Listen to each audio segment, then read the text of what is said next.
marti sharafta ka qayb qaadanaysa barnaamijka iyo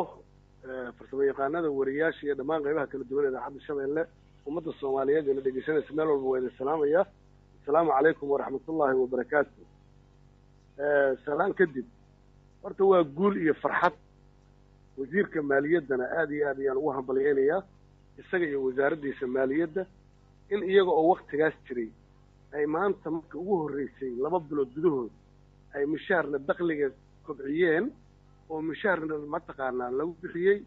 haatana rajo wanaagsan inuu halkaa ka sii amba qaado rajadu tahay horta marka ugu horreysa waxaan leeyahay hambalyo. marka labaad waxa weeye wasaaradda maaliyaddu waa tiirka ummadda waa tiirka yani mataqaanaa horumarka ummadda dakhligu ururintiisa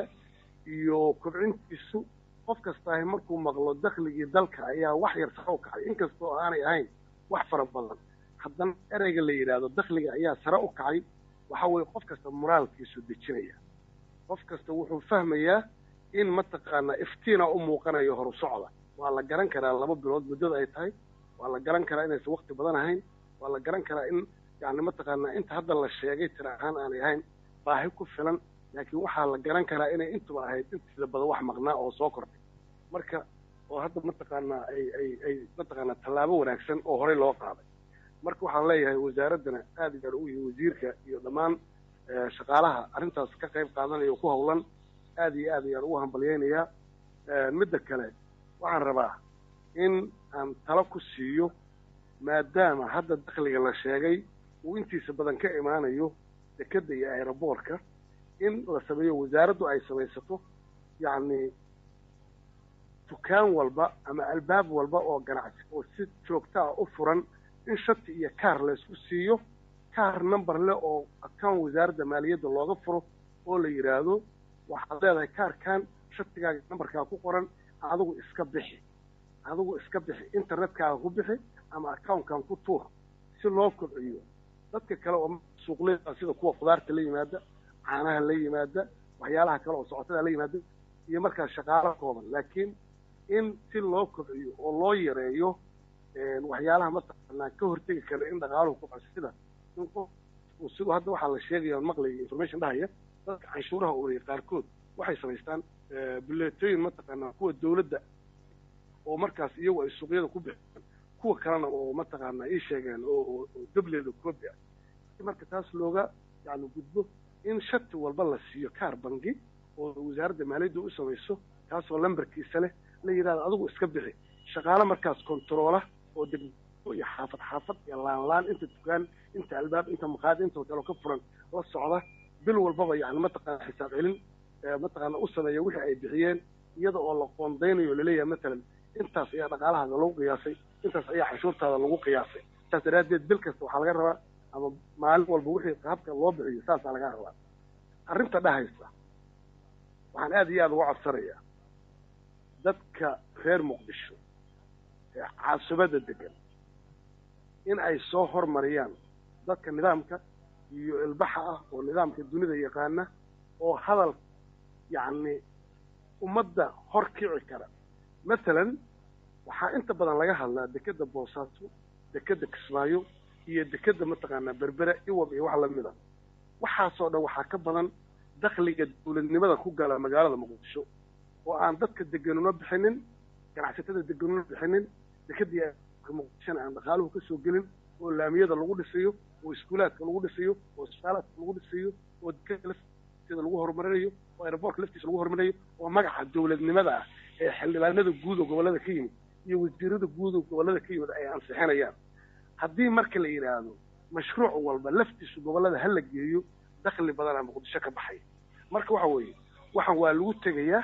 meesha hadda la joogo waa in horey looga socdaa waa inaad fahamtaan dadka magaalada muqdisho ku nool waa inaad fahamtaan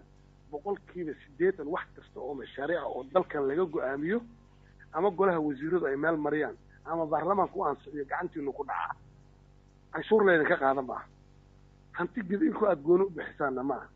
haddii laydinla xisaabtana waxaad laydin qabanaya keligiin ma qaban kartaan